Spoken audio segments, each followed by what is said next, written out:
Hello, everyone, and welcome to another episode of Church Coffee, Christianity, Conservatism, and Culture. My name's Rob, and today we're here with Dr. Catherine Quissell. She is an assistant professor of public health at UVA School of Medicine, and we'll be discussing, kind of as a jumping off point, the new book, In COVID's Wake, and we wanted to get Dr. Quissell's views on that, but also just as a jumping off point of COVID in general, now that it's finally in the background. So, Dr. Quissell, welcome to the podcast. Thank you so much. It's great to be here. First things first, I assume since you're a doctor, you drink coffee. How do you take your coffee? Yes, I drink so much coffee. So I prefer my coffee with just a little bit of milk. And as I get older and become increasingly lactose intolerant, it's starting to be oat milk, which is the least bad of the like not milks, I think, in my opinion. My wife has moved from oat milk back to regular milk, but raw milk. We have a milk share, dairy share, something like that. So Ooh. I always wonder if the raw milk health benefits are that much different, but it's nice to support local farmers. Yeah. Give us your quick doctor story. What made you want to study public health and what brought you to University of Virginia? Yeah. So my doctor's story is, and to clarify for the listeners too, I'm a PhD, not an MD. So I don't treat patients, I do research. But I've been interested in health for my whole life. And I was pre-med originally when I was an undergrad. And I ultimately decided to not go to medical school, but to pursue public health because I wanted to focus a little bit more on prevention and keeping people from getting sick to begin with. Although being able to treat illness is also amazing, but I wanted to be more in the prevention piece. And I got interested in global public health because I was lucky enough to have some global opportunities to work in other countries. And some of my research is in rural Kenya. And I think just the recognition that there's a lot of preventable suffering in the world and that I wanted to do work that would help alleviate that. Did you do work with Doctors Without Borders for that, or how did you get involved overseas? Yeah, some of my initial work was with President Mary Robinson. She's the former president of Ireland. She was running an NGO on advancing rights around the world, and she was a big part of looking at strengthening healthcare systems in other countries. And so one of my first jobs after I did my master's in public health was working with her and thinking of ways of trying to get better quality healthcare to people. And so with her organization, I got to travel to Eastern Africa for the first time. And since then, I've made a lot of friends and colleagues in a bunch of different African countries, and that's been how my research took off there. Great. Maybe we can have you back to hear some stories. That'd be really fun. So Yeah. before we get started, I, as the host, will give some of my biases up front about COVID. Biases, having quotes there, like I get my COVID vaccine shot every July and December, maybe January. I think schools should have stayed open in 2020. I'm not a huge proponent of lab leak or wet market, but I just have a pretty Mhm. hard hard case against the CCP. They first denied it, and then they kind of did a much more harder shutdown. And I mean, I think masking is fine. We'll get into that, but like I just generally think if you're sick, just kind of like please stay home. I don't think those are any serious biases whatsoever. I think I'm a pretty normie, but with that out of the way, you did read this new book In COVID's Wake by two researchers. What was your take on it? Positive, negative parts? Just give us your overall impression. Yeah, so my general impression of the book was I guess I can start with what I thought I was going to be reading when I picked it up based on some of the podcasts and news stories that there have been about it. I expected that I would be reading a systematic review or a meta-analysis of all of the different studies that have been done. And I was disappointed because it's not that. What it is these authors go through and they conduct some of their own analyses, but they use some relatively problematic data. It's data that I'm familiar with. And they also are drawing really simplistic conclusions based on these small numbers of models that they themselves run. And so generally, I was just a bit disappointed because I think that there has been a lot of research done. We always call this trying to find the signal in the noise. The data is very noisy. There's a lot of studies that contradict each other. It's very difficult to try to wrap your brain around all of that. So I think that it's a little bit disappointing that there wasn't more of an effort to really try to grapple with the strengths and weaknesses of the data, what we might know with greater confidence versus what is still just very unknown or confusing. And so instead, they relied on just a handful of their own models. And I can go into more nerdy details if you want me to explain why I think the data is problematic.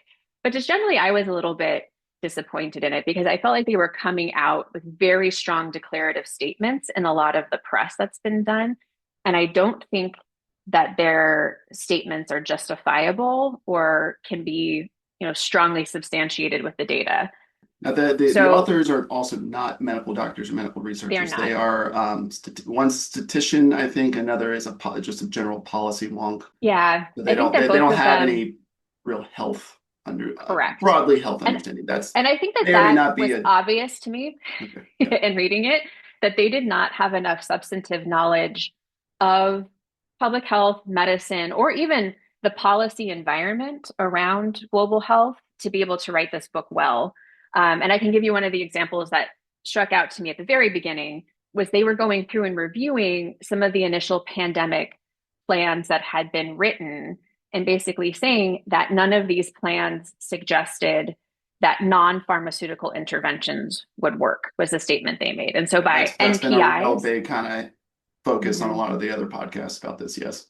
yeah, and so the NPIs, what they mean by that are they include in that some very different types of interventions. Some of the most extreme ones were like closing down schools, closing down businesses, stay-at-home orders, to things like reducing crowd size, moving things outdoors, wearing masks. So they kind of group everything together, and they only used some of the pandemic plans that had been written around influenza.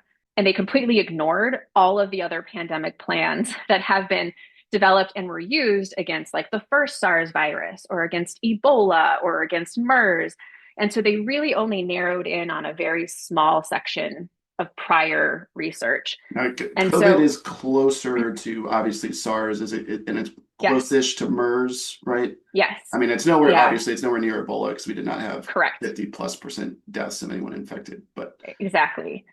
So they ignored a lot of really relevant information and a lot of data that does demonstrate how these NPIs can work, when they don't work. I mean, there's a lot of nuance in it, but they just completely ignored all of that and only focused on some of the influenza pandemic plans. And the struggle with influenza is that that data goes back to the 1918 flu, and the data is terrible. If you think about that in the context of the information we have, a lot of influenza preparedness is just all uncertainties. It's and doctors and practitioners who just really don't know what we can or should do when a pandemic flu happens. And so I think or there's not even 1918, but like the Hong Kong flu, quote unquote, Hong mm, Kong flu of the 70s, or even I think 2014 was the last like really big, really bad flu year. flu year. Yeah. Yeah. Well, I think it was 2013, 2014, but somewhere around there.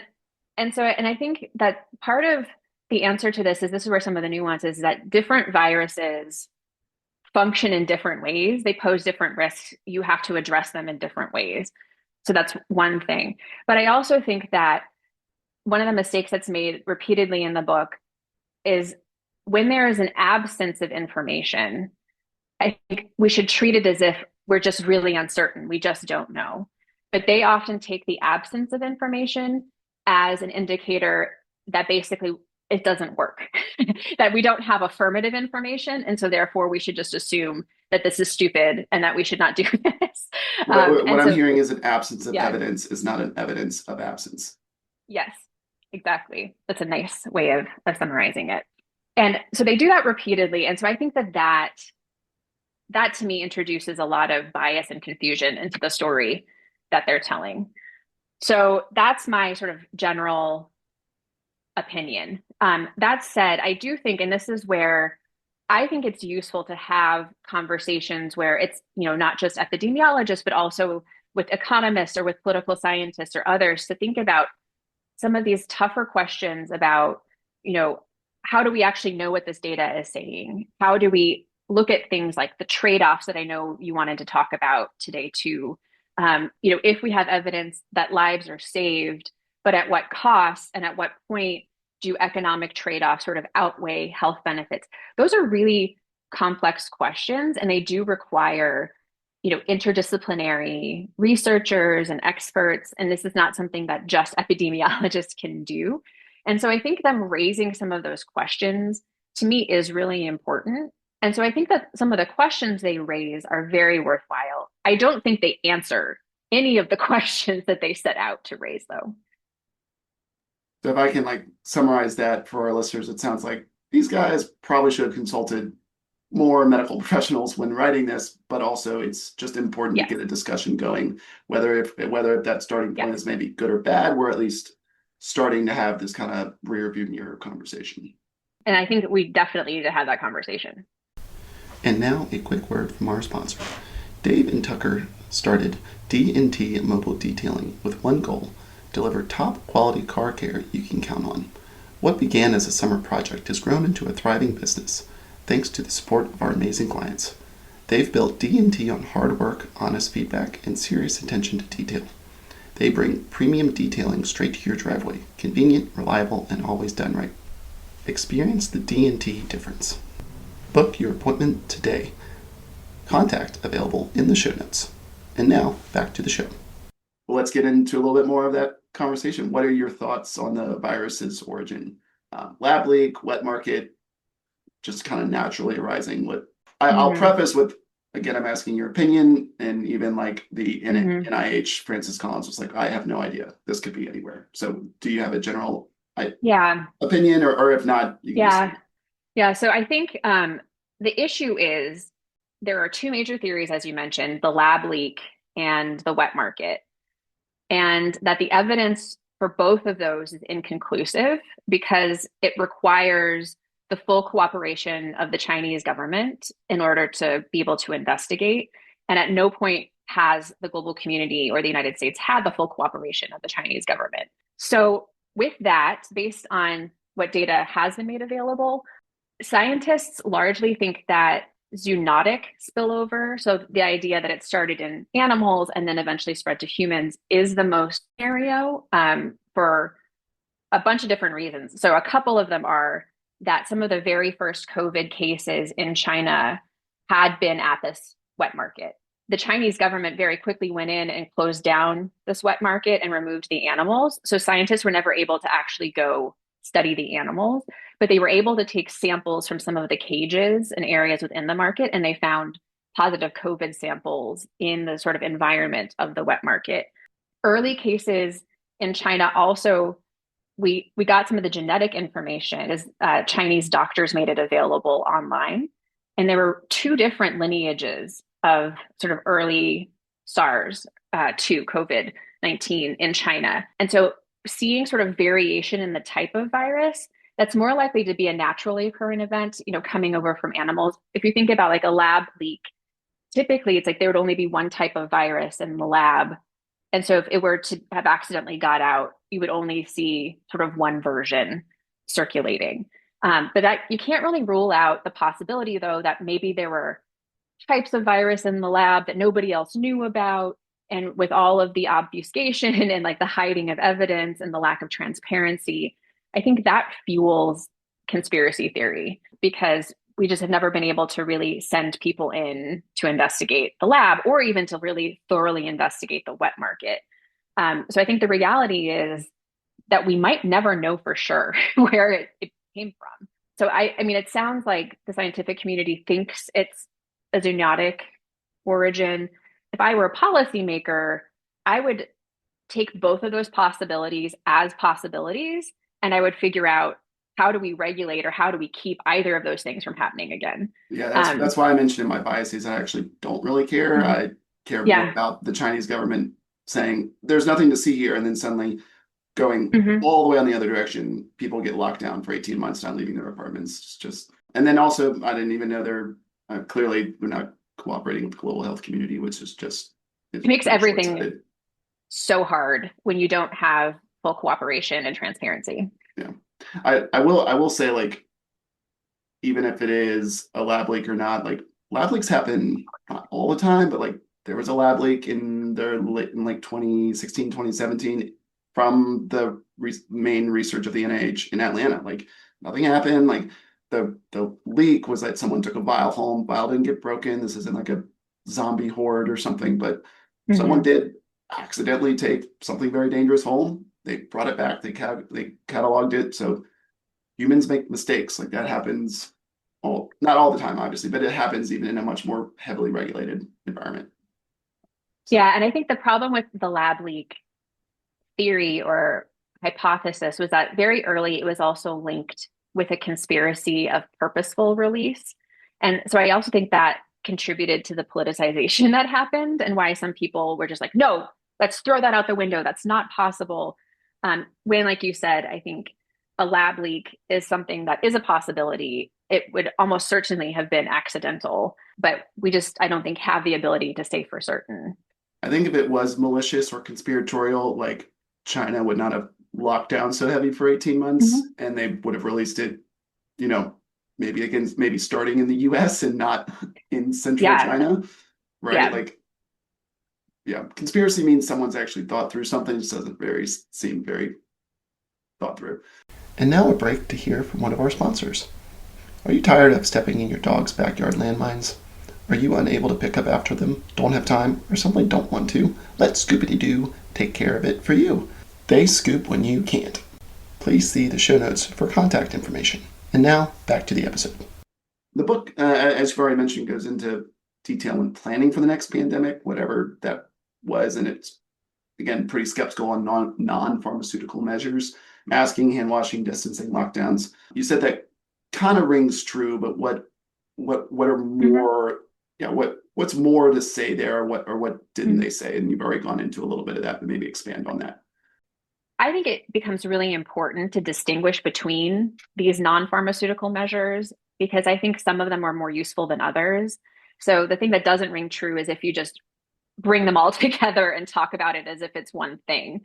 So I think that there is evidence in a lot of studies that early lockdowns helped to save lives. And in part, this is where, if you even go back to MERS and the earlier SARS, or even again, how we manage Ebola and other things, timing matters. The earlier, the better. And it's often only effective if it helps buy you some time. And the time should be spent actually getting a diagnostic tool so that you can go in and diagnose cases. And so if you remember at the beginning of the pandemic, we just had almost no information on what this virus was, what it did, how we could tell if someone had it or not. So there's times when that more extreme approach can help you just kind of get the tools that you need to figure out what the heck is going on. But I think after the sort of early phase, the data around lockdowns is much less clear. And I think that you also then, it's much more important for societies to think about the other trade-offs of lockdown versus, opening things back up or how to open things back up in a safe way.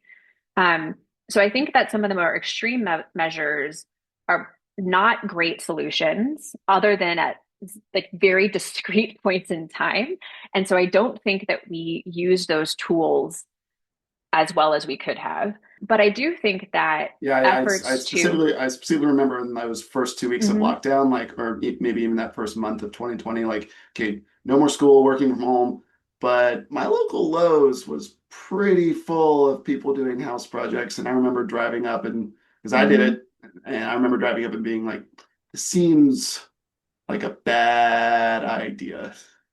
Just Yeah, and I think and I think that we closed some stuff. We closed barbershops and playgrounds, but we didn't close the hardware store. I was like, I don't know if this is yeah, yeah, and well really, and thought this is out. where the communication about like how and why we're doing things, that's one of the areas that I think needed significant improvement. And so I think communicating to people, because one of the risks too were, do not be in indoor crowded environments. That is much more likely to lead to someone getting infected. And so with like the Lowe's example, like if we're shutting down other things, but then people are still going to Lowe's in large numbers and they're going inside and they're not wearing masks, like that is risky. And so that's where having a clear sense of when to do these things, how to do them is really important. But some of the other NPIs that they talk about, there is good data on the effectiveness of masking. It has to be done in again, particular ways.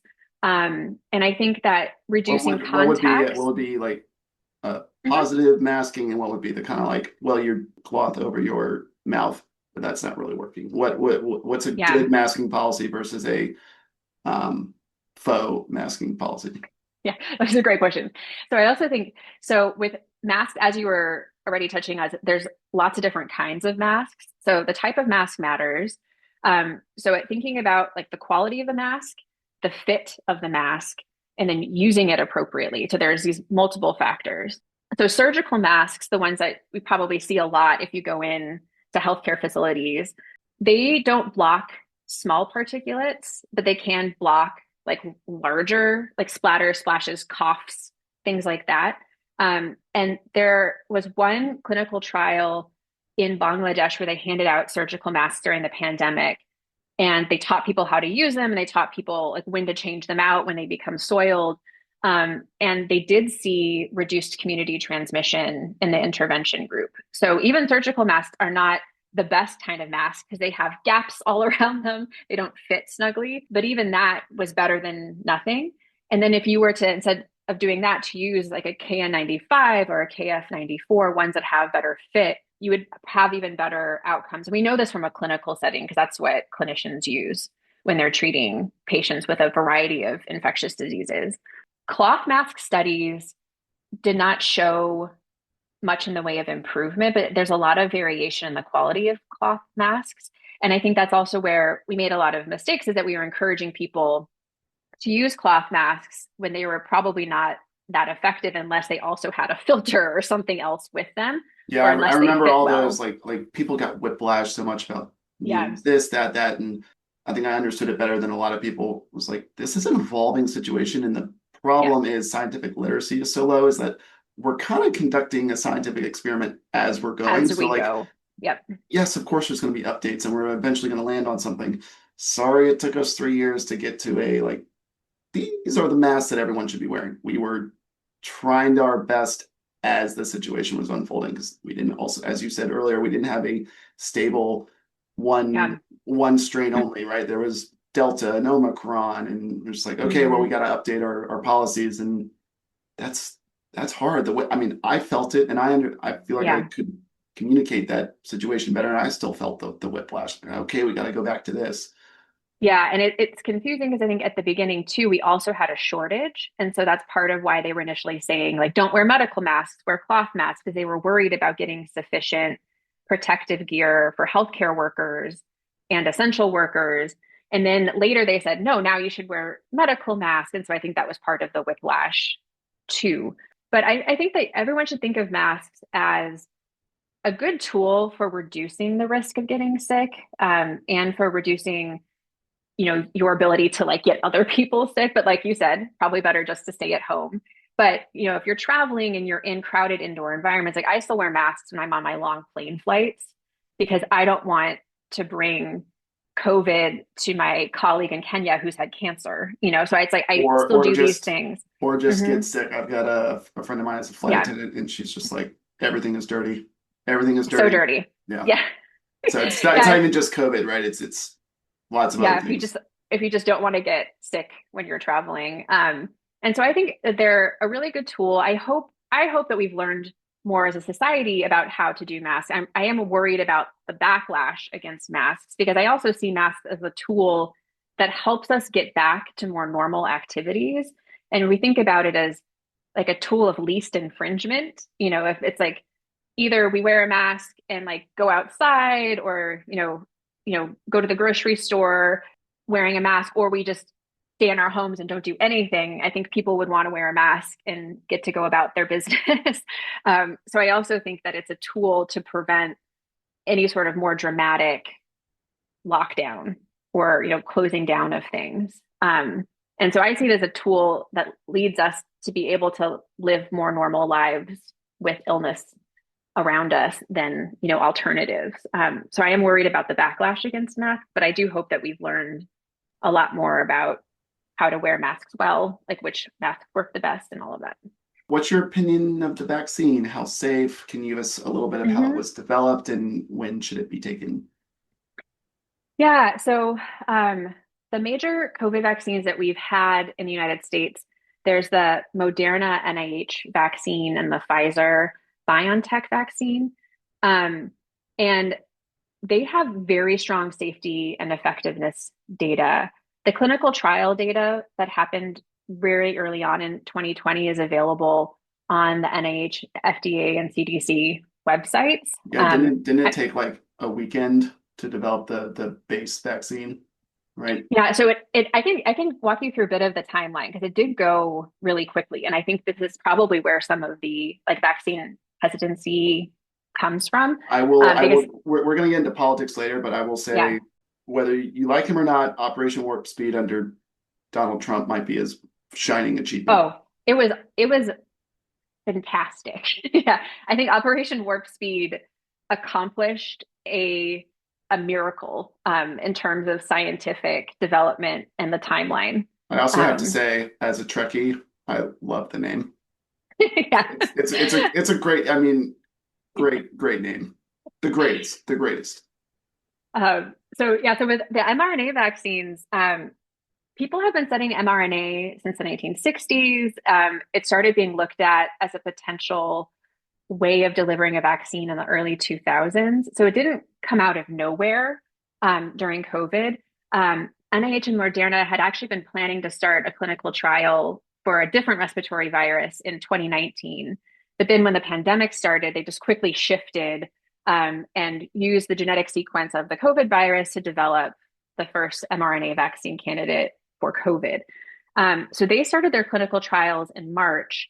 In May is when Operation Warp Speed commenced and just, pumped a lot of money into the process to help speed everything up. So by November, NIH and Moderna had phase 3 clinical trial data, which looks at safety and efficacy. And there was really clear data because they had been able to get enough people enrolled in the study. So it's a large sample size. Um, and I think the United States has some of the most rigorous vaccine testing of any country in the world. And it went through all of that before approval. It just happened much more rapidly than it would have without this investment by Operation Warp Speed. Um, and since then, I think there have been, it's like 13.5 billion vaccine doses have been administered around the world. So we now also have safety and efficacy data from every country in the world that's used these vaccines. And with that, side effects are typically quite mild. There have been some adverse events with like bad allergic reactions in some people, but usually it's because they have an underlying health condition. But we also do track those reactions very carefully in the United States, and a lot of other countries do too. So in the estimate is that these COVID vaccines have saved somewhere between 14 and 20 million lives just within that 2021, 2022 calendar year, like that first year where they were deployed. February 2021, I got the vaccine and I didn't get flying ability or invisibility. I felt Yeah. very sad about Yeah. that, but I also didn't have any. A lot of people said they like knocked them out for 24 hours. They just felt super tired. I went to bed, got up, and did yard work the next day. So yeah, Yeah. I was in, perfectly fine. I got to vaccinate pretty early too, since I work at the health center. I was an early adopter because it was available to me as an employee of the School of Medicine. And I also felt, great, I can get this vaccine and then I can be the one to do the grocery shopping and do the things that my husband had been doing. But I was like, I can be the one to take on these risks as I'll now have the vaccine. And similarly, my arm got sore, but I never had a worse reaction than that. My husband, he did feel a little fluey after his COVID vaccines, but he got COVID for the first time this past summer, and COVID was worse than the COVID vaccine. Yeah, I think that the vaccine can help prevent severe illness. It's saved a lot of lives. I think that having sort of built up or trained your immune system through having had multiple vaccine doses, or if you've had a vaccine and also had COVID, those things are good to help train your immune system. Because the reason why COVID-19 was so bad at the beginning was that it was completely novel to human immune systems. We'd never seen it before. Our bodies didn't know how to respond to it. It is primarily bat. Is that what we think? Maybe. I mean, we don't actually know. Yeah. Again, but So coronaviruses, bats carry coronaviruses. So they're often one of the animal vectors. Some of these travel through multiple animal species. And so there's some concern. I forget it's what the name of this animal is. It's some sort of like wild raccoon type animal that they also have like genetic information on that they think this coronavirus might have passed through. And that's why, something like a bird flu that humans have never been exposed to before would also be really risky because our immune systems have no experience with yeah, it. we'll get into Yeah. that at the And end we of can the get into that yeah. later. But that's why like the vaccines, I think, are wonderful tools. And in terms of like when you should get them, I've only been getting mine once a year, and I usually try to time it right before like cold flu season really takes off here in Charlottesville. My husband, who has an underlying health condition, he's been doing it twice a year. Same with my folks who are over the age of 75. And so I think working out the best schedule is good to do with your doctor because it depends on your health Yeah, and, I've just if you been have other following. conditions. I do it as I said at the beginning, July, early August, because it seems like there's a mini spike right as school starts Yeah. again, and then like there's obviously the post-holiday spike in January, February. So I try to get mine again. And are they?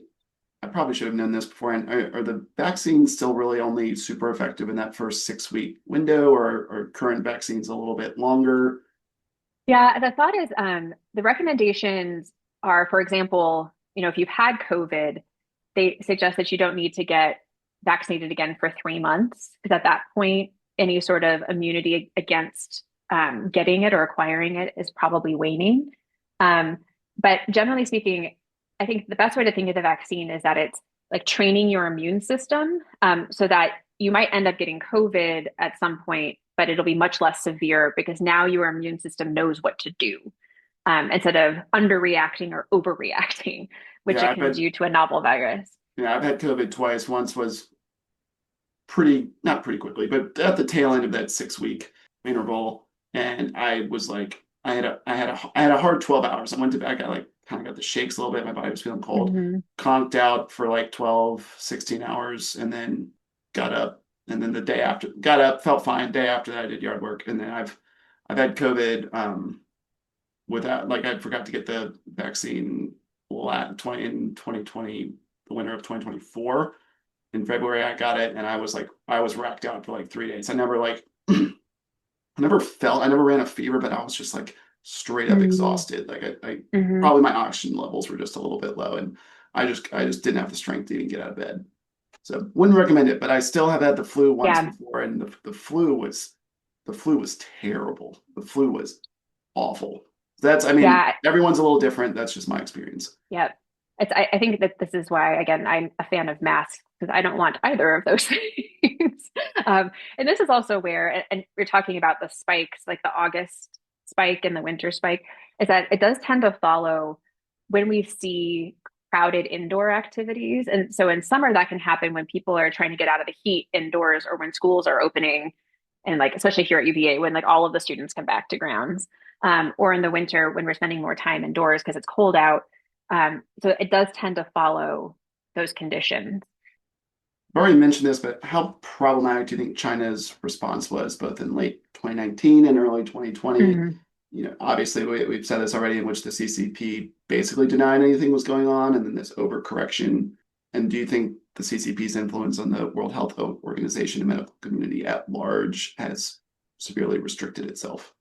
Yeah, I think that's a good question. I think here maybe we can focus too on thinking about like the very earliest parts of the pandemic, because we talked about their problem in hiding, the origin or where COVID began, but they also really delayed reporting the outbreak. Um, and I think that there's pretty clear evidence that government officials knew something was going on in December, and they didn't make official reports to the World Health Organization for multiple weeks after they had knowledge of something. And according to the International Health Regulations, which is the major global treaty that governs emerging infectious diseases, Countries are supposed to investigate outbreaks within 48 hours of getting wind of something, and they're supposed to report to the World Health Organization within 24 hours of an investigation. So clearly China didn't do any of those things. So they violated the international health regulations. And getting behind on a pandemic is where a lot of the risk is, because if I the know it. faster you respond. I know it might not matter since China is an authoritarian regime, but are they Mhm. signatories to that type Yes. of? Okay. Yeah, so basically all of the member states who are members of the World Health Organization are party to the international health regulation. So the United States was too. We're not fully removed from the World Health Organization yet, but Trump did remove the United States from the WHO. It will take a calendar year for that to happen. But we've been party to the international health regulations too. So they're Yeah, early reporting. I'm personally really scared about that because I think that only just US was a huge funder of WHO, and Huge funder. I think It's they'll only, I mean, you need money, you mhm. either decrease your staff or you get money from elsewhere. I'm really scared that like China was already putting a lot of money into the WHO. Are they just going to get more of their share? I think it's kind of scary, especially post COVID. Yeah, I think it's a good transition into thinking about like the influence of China at the World Health Organization, that other part of your question. Because in 2019, 2020, I would say that China did not have a huge influence over WHO because the United States has always been by far the biggest donor to the World Health Organization. We had experts on staff at the WHO. We were members of this emergency committee that's formed when there's a report of an outbreak. We had Americans on this emergency committee that was advising the director general. China had membership on this committee too. But if any country had disproportionate influence at the World Health Organization, it's been the United States because of being the status of like largest donor to that organization. Um, I think what ended up happening though, or where WHO, the World Health Organization, was seen as being inappropriately deferential to the Chinese government was that, according to the international health regulations, the World Health Organization cannot just send inspectors into a country. It can only go with the invitation of the country where the outbreak is happening. So I think what the World Health Organization was trying to do was to not alienate the Chinese government. They were trying to basically like work with them, maybe pander to them to get access to the country, to get more information. So I think that that is part of the political dynamic that happened earlier on, and is part of the World Health Organization being somewhat constrained by what it's allowed to do legally. And then once they were able to send a team, there was this WHO China team in, I think it was like January, February time of 2020. That's when they witnessed the really extreme lockdown in Wuhan, and the forced quarantine. And this is also where some of the members of that team that went in came out of that experience, and they talked about it very favorably. Like they seemed quite impressed by the actions that the Chinese government was taking, that they thought, hey, China is trying to suppress the virus. It might work. This is really good news for the rest of the world because it seems like this is very dangerous and very bad. And if we can stop it, that is really good information. I have a lot of criticisms of that assessment because I think it also misses the nuance of the lack of transparency. Even when inspectors were in China, like the Chinese government only showed them only so much. And so I think the fact that they weren't more skeptical of what they were seeing, or recognizing that there's probably a lot of information that they were not party to, that was not shared with them. They should have anticipated that when working with the Chinese government. Um, I also, in watching this from afar, the forced quarantines were really concerning to me because a lot of people were just being like snatched from their homes and put into these quarantine facilities without even having a guarantee of health care. And so, in many ways, you could just see that you're taking people who may or may not be infectious, putting them all in a small room together, and then not even necessarily treating them if they have COVID. That to me seems like a violation of just numerous human rights. And so I had a lot of issues with some of those tactics. And then the way that they set up their surveillance after the fact was really extreme. It involved like cell phone technology where people could have medical information of whether or not they'd survived COVID, if they had to scan it to go in and out of places. So the amount of state surveillance was also kind of terrifying. And I think that that just would be unthinkable in the United States.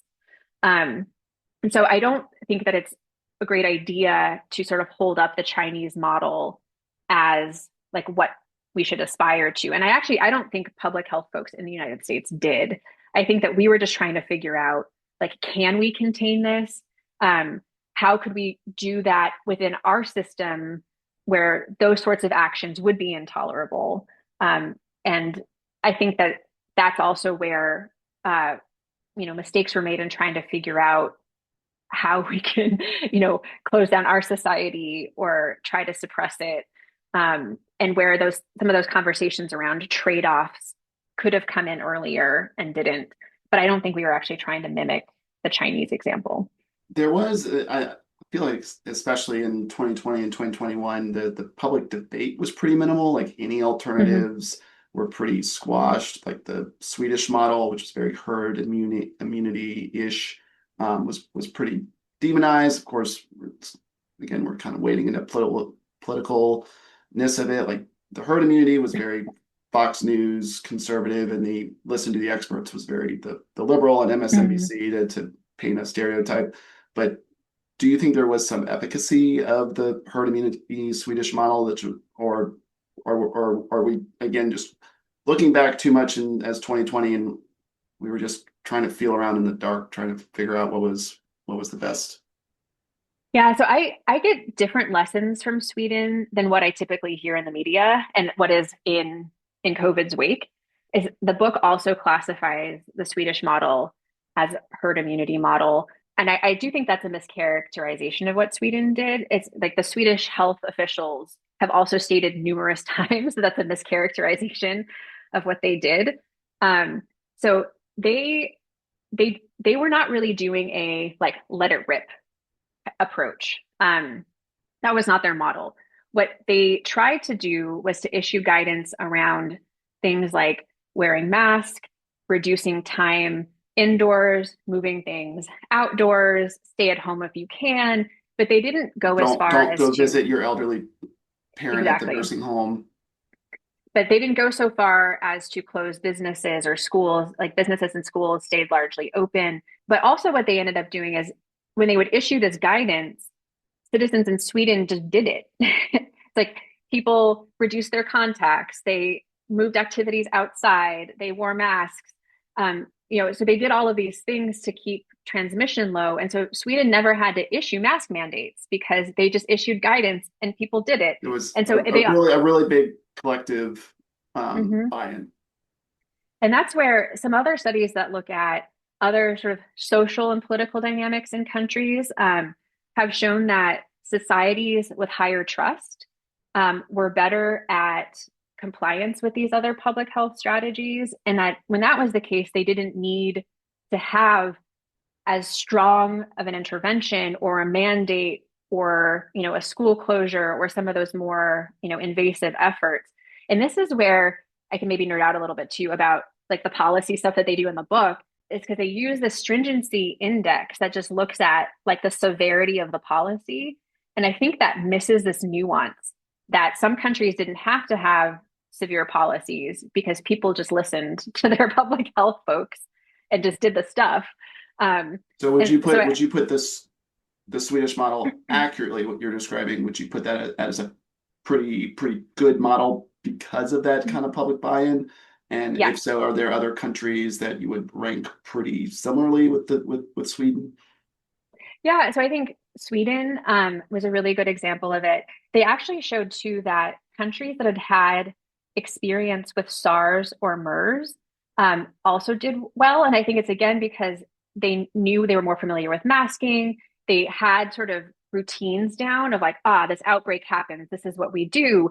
And so everyone sort of bought into it. So they didn't have to have mandates. And so, for example, I think one of those countries was South Korea. We also know that like New Zealand did really well. And so there's a lot of examples of countries that either had greater trust or sort of greater experience with outbreaks like this that didn't necessarily have to have the same level of sort of invasive policy making because Well, people just did it. New Zealand did really well until this will be a little funny, and I'm not an expert on New Zealand politics, but the prime minister continued to lock down or continued to be pretty alienated from the world, so much so that they lost Avatar being filmed there, the Avatar sequels, and that whole production got moved to the UK because of the stringent Because of policies that. of getting people in and out. So she kind of lost her job basically because one person said, "I'm moving my production. Sorry, it's too stringent," which kind of sucks, but yeah, just that's a Yeah, and funny, I think with New funny, Zealand, heavy quotes around the funny. it also turns out that like islands are just easier to like lock down because really what New Zealand did was they just tracked people kind of moving in. And if they kept those cases from entering, then people could largely go about their lives. So the Yeah, trick was just getting to New Zealand. yeah, And yeah, once you were there, you could have like a relatively normal life. and there's actually not a lot of direct flights to New Zealand. Like I've been to Mhm. Australia to if you're an American wanting to get to New Zealand, you have to go to Australia first. You have to fly over New Zealand, get to Australia, which already had pretty intense lockdowns in some places. So you had to first get to Australia if you're an American or anywhere in the Americas, then you'd have to go there. So there was almost like a double net for New Zealand. Yeah. Yeah. So I think that like that's the lesson I would get from Sweden. And then what's also so interesting there too is if you look at like early 2020, Sweden did have a higher death rate than its neighboring Nordic countries. And so by not closing down, by just issuing guidance instead of mandates, um, people followed it, but they still didn't perform as well as like Norway and Finland and other countries. And their economy also tanked, just like every other country in the world, even though they kept businesses and schools open. And I think that the other lesson here too is just no matter what, people are going to change their behavior in the middle of a pandemic. Like people are not going to go out shopping as much. They're not going to go eat in restaurants. The economy is going to slow. People are going to not travel as much. So there's always going to be both health risks and economic risks during these circumstances. And that's why I think we do need to look much more at the cost benefit analysis. Yeah, well, But I think, that's a great lead into my yeah. next question was like the overall cost of lockdowns. I think in general, Mhm. lockdowns in America were from March 2020 to early 2023, roughly 2 years. I mean, there was some ups and downs there, but do you think that amount of kind of sway, Mhm. for lack of a better term, was that worth it for learning in the economy? Or you said earlier, like what you really needed was a hard lockdown early and then it opened. So I infer Yeah. that So I maybe think a this is, two-ish years of back and forth or yeah. lockish down policies is not great. So I think there's a couple of things here. So I think with like defining like the lockdown, some of those components were things like stay-at-home orders, closing businesses, closing schools. In most states in the United States, stay-at-home orders were lifted by like summer 2020. The business closure and the school closure, that was the one that tended to fluctuate or where you saw like partisan differences between states, especially with the schools. Um, so this is one too where it's tough and the evidence is not clear because there are some states that had more prolonged lockdowns who experienced, much more extreme learning losses, others where it was less. The sort of economic data is also varied. And because I do global work, I also like to think about what do we know from other countries. And it's just really complicated. And this is also where, because I'm not an economist, I would want an economist to like look at this and to offer a clearer sense of the data than what I can do. And so I think I would where, recommend anyone if they have an economic question to email your UVA colleagues, so to speak, either Ken Elzinga or Lee Kopic, yeah, both who are one is a perfect. endowed chair and the other is just a tenured professor, both in macroeconomics, so the much more global sense of that Yeah, economy. yeah, because that's what we need because I think it's also complicated. There was the short-term economic issues. There were all of the supply chain issues because even if you were like, oh, we're opening back up, but I can't get any of the things that my business sells because other countries had closed down or supply chains were out of whack. Plus, we did, spend money to try to keep people who had lost jobs from suffering. It's because this is also the trade-off is that in times of illness, some people are not going to go to work because they don't want to get sick and die. Some people will go to work and then get sick and then they can't work, or they'll get sick and then they'll die. And then we lose valuable members of our society. So it is just really, really tricky. And I think that we need to consider it, but I don't think the data has a clear answer on it. The school closure one, I think, is probably a little bit more clear than the sort of broader economic data.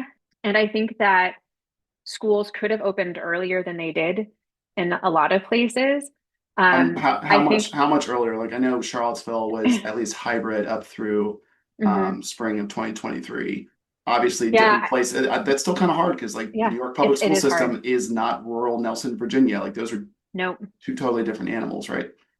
yeah, and because I think that when thinking about what would need to happen to open schools safely, there's also part of the timeline would be when can schools do these things? Um, and this is where I think that thinking of the stakeholders, because not all people in schools are young and healthy. And so you do have to think about like the teachers or the administrators or the staff who are older and at risk. What do you do for them and their work environment? We know that kids were much less likely to get sick and to have severe illness, but some kids did get severely ill. Like during the height of the pandemic, more kids died of COVID than died of pediatric cancer. So I think it's also Well, inaccurate to think of you can COVID. catch COVID, you can't catch cancer. To be fair, Yeah, yeah, but it's one of the where it's like I think because at population level, we can say that it's less risky for kids or that the risk to kids is low, but it's really difficult to infer for individuals what that means for their risk. And so I think you would also have some parents who will be very risk averse. And then you also have some parents who just desperately need their kids to have a place to go because they have to work and they need to do other things. So it was really tricky. So I think that if you could reduce overcrowding in classrooms, if you could move some activities outside, if you could have masking, if you could help teachers, if you could do more hybrid activities, I think we learned how to do this. And so, but I don't actually know at what point we learned to do this well. But I would say that at the point where we learned to do this, we should have done this. And I think that our lesson for future pandemics is that schools need to be a priority. We need to get them the resources that they need to open. Um, they need to be managed way better. We need to prioritize it. But what's tricky is because sometimes I run this simulation with students in my classes is that the 1918 flu was much more severe for young people. So what if the next pandemic kids aren't at lower risk? What if they are at equal risk or higher risk? Then what do we do? And that's just something that I don't know how to answer either, because it's just really complicated. And I think one thing to keep in mind though is that learning losses happen not just in the United States but everywhere. So when you look at global data, the US is kind of middle of the pack in terms of like how good or how bad we did. We've also seen since pandemic ended that there are learning gains being made. Like there are some places where kids like the gap is closing. So I also think we know what needs to happen to get kids caught up. But the problem is that's not happening everywhere. And that there are some key fundamental problems with chronic absenteeism and disadvantaged students who were hit the hardest that we've not fully tackled. So I think that we could make up these learning losses too with concerted effort. So when we talk about trade-offs, and this is, I mean, I'd love to hear your opinion on it too. I think public health safety, protecting people's lives. I mean, I am a public health person. That is something that I would prioritize over learning losses that can be made up again. But I do think that some of the broader economic concerns, or thinking about sort of lasting educational inequities, like those things are of concern to me. And so I think we need to better wrap our heads around them to understand, yeah, I what have these trade-offs actually were. my only real thought was like if again you've already said this, look at a population is not an individual, right? Like I can see Yeah. how my daughter, she was 3 at the time, went to her preschool with a mask on. We now know that like she's healthy, her parents are healthy, her grandparents are healthy. She still went to preschool that she had like 10 other kids in her class. Everyone was wearing a mask, and I thought it was dumb at the time. I was like, well, she's getting back in school. right in the fall of 2020. This is great. This is what I have to do. But you look at the population and people who are 18 or younger, I think just between 20 and 2023, the CDC puts it about 1,600 deaths from directly linked from COVID. And I would assume any of those kids that tragically died from that Yeah. probably had pre-existing conditions, right? Whether that's overweight or asthma or some other pre-existing condition. I'm sure there's the exception that some healthy little girl, little boy got sick and died and should not have. But making public health decisions for a Mhm. nation or even for a school or even for a neighborhood, you have to do it by population. That's callous. I Mhm. don't like that. That shouldn't how we treat other images of God. But I also see the data of like some of these Hispanic illegal immigrants or some of these Black lower class kids, like some of them are just not going to recover from that learning loss. Yeah, And that's also a tragedy. I mean, we didn't know it, it is. right? But also like, how do we make amends for that? And I'm not a public educator, so I'm not going to say anything besides like we have to do better. And I hope we can think through Yeah. that. And that's part of this conversation. This book is like, let's get a conversation started Yep. about let's be real about some things that went wrong, both from the conservative side and from the liberal side. And let's like make amends and get that into the next pandemic planning. Cause we'll end this with what's your stake on bird flu? Like I know there's Yeah. already been human So transmission that's mostly seen from like blood splattering. Like I think Wall Street Journal did an investigation on it, like people slaughtering chickens, like it just splashes like literally into their mouth or eyeballs. So like so far the only people we know have contracted bird flu have basically, for lack of a better term, ingested blood from birds. So that doesn't seem like a pretty seems like a pretty yeah. hard way to contract it. But what's our feeling going forward on possibly bird flu or just any sort of far-ranging pandemic? Yeah. So for bird flu specifically, right now, I don't think there's anything to be afraid of with the current status. It does seem like it's just being transmitted from like livestock to humans. And I would see it as like an occupational hazard right now. So for people who work with farm animals, but it's also, if you just keep chickens in your backyard, you should also be careful because sometimes these birds are getting it from like wild bird feces. So anyone who comes in contact with animals, that would be how you would get it. It's not being spread from humans to humans yet. So it will not be a pandemic unless there's human to human transmission. My biggest concern, though, is that it is out of control, and it's been out of control for over a year now. And it's jumping to lots of other animal species, like it's moved from chickens to cows. That's not great because that gives it time to mutate and to develop into a different strain that Yeah, potentially could the Wall Street jump. Journal investigation was like, oh, if you get raw milk, don't do it right now because they just found tons of it in raw cow's milk. Yeah, and that's where I would just say, like, be careful with that. It's safer to drink pasteurized milk right now. It's if you get eggs or meat, like cook things thoroughly. I think that they've said that it's unlikely to be on eggshells, but it's, just cook things. And so I think generally we're not necessarily at risk in our food supply, but also like the data has gone down. I used to see like much more common reporting on what was happening, and that data is not being released. So I also feel like we're not getting as much insight into what's happening anymore, and that's of concern. The last thing I'll say just to wrap up too is that we are seeing a trend in novel pathogens, so these new illnesses emerging at a faster rate. So I do think that another pandemic will happen again. I just don't know when. I don't know what it's going to be. I don't know if it's going to be a flu or a coronavirus, but I do think it's likely. And so I think these conversations about like what did we actually learn? What can we do to be better prepared and to better navigate it? I think that's why these conversations are so valuable because we will end up in a situation again where we need to make decisions like this. Well, thank you so much for this enlightening conversation, Dr. Quissell. And if anyone wants to reach out to you, do you have a email or Mhm. Twitter or just a UVA Yeah, page? I am not a social media user.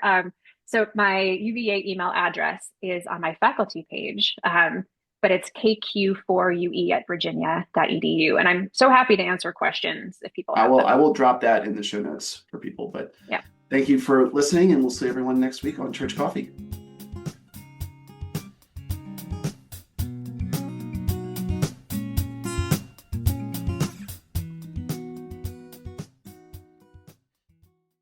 Our album art was done by my wife, and our theme music was composed by TJ Stokes.